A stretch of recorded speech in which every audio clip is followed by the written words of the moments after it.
What if I told you that one of the world's biggest snack empires started right here on a dusty corner of an English village, with nothing but a frying pan, a handful of potatoes, and an 11-year-old boy's dream? This isn't just the story of crisps. It's the story of grit, of believing in your recipe when no one else does. This is the untold journey of Henry Bennett, the boy who built Henry's Snacks, a billion-pound empire that started with nothing. 1902, Brindlewood, a quiet village in Yorkshire. Life was simple, slow, and often hard. In a small stone cottage at the edge of the village, a baby boy was born to a modest family. His name? Henry Bennett. Henry didn't grow up with toys or treats.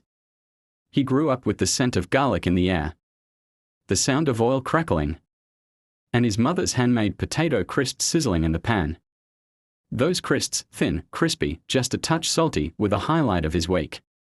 And one day, he asked her, "What if we made these even better?" At just 11 years old, Henry made a decision that most adults would find absurd. He borrowed an old pan, got a bag of potatoes, and set up a little stall on the corner of Brindlewood Lane. No name, no branding, just ambition. Villagers laughed. "What's this boy doing?" But then they tasted his crisps. Henry had done something no one expected. He made crisps crunchier, lighter, and full of flavor. He didn't just make food, he created an experience.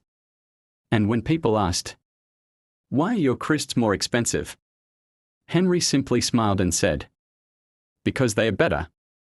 As the years passed, Henry didn't stop. He refined the recipe, experimented with herbs, played with thickness and oils. Soon, his brothers joined in. Then cousins. Then neighbors. Henry's stall grew into a shop. And the shop?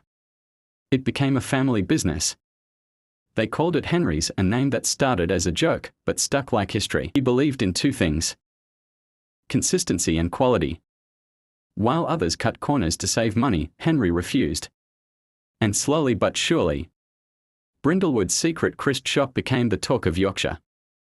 By the 1940s, Henry was ready for the next leap. He chose Manchester, a growing city at the heart of England, perfect for reaching bigger markets. Here, Henry's snacks exploded, from mom-and-pop shops to busy high streets. Henry's crisps became a household name. Then came London, with a proper distribution centre, colourful branded packaging, and Henry's signature, "Better, always." But success never changed him. He still visited the kitchens, still tasted every new batch, still cared about every crisp. As the world changed, so did Henry's. When Britain opened up to consumer packaging and global trade, Henry's was ready. They introduced new treats, shortbread, tea cakes, fudge, and frozen meals.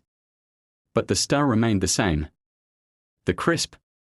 By the early 2000s, you could find Henry's snacks in over 80 countries.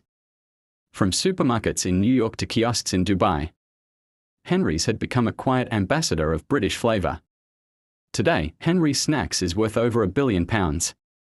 But more than money, it carries something more powerful: a legacy built on values. Family members still manage the business. Recipes are still hand-checked. And every employee knows they are not just working for a company. They are preserving a dream. Henry Bennett wasn't born a businessman. He was just a boy, with a recipe, a fire in his heart, and the courage to never settle. So next time you tear open a bag of Henry's crisps, remember, you're not just tasting a snack.